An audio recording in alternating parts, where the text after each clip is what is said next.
ಯೋಹನನ ಸುವಾರ್ತೆ 6:38-39 ಹೇಳುತ್ತದೆ, ನನ್ನ ಚಿತ್ತದಂತೆ ನಡೆಯುವುದಕ್ಕಾಗಿ ನಾನು ಬಂದಿಲ್ಲ, ನನ್ನನ್ನು ಕಳಿಸಿದಾತನ ಚಿತ್ತವನ್ನ ನೆರವೇರಿಸುವುದಕ್ಕೆ ಪರಲೋಕದಿಂದ ಬಂದೇನು.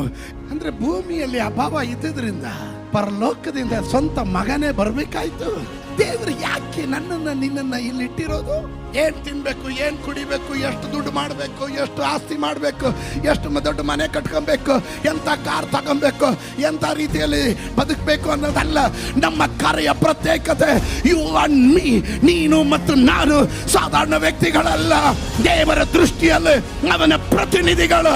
ಜೀವಿತದಲ್ಲಿ ಆಯುಸ್ ಕೊಟ್ಟ ದೇವರು, ಆರೋಗ್ಯ ಕೊಟ್ಟ ದೇವರಿಗೆ ಒಂದು ಪದ್ಧತಿ ಇದೆ. ನೀನು ಸಾಧಾರಣ ವ್ಯಕ್ತಿ ಅಲ್ಲ. ಆ ಕರೆ ಹೆಸರು you are the representative of God. Hey, come on, somebody shout hallelujah.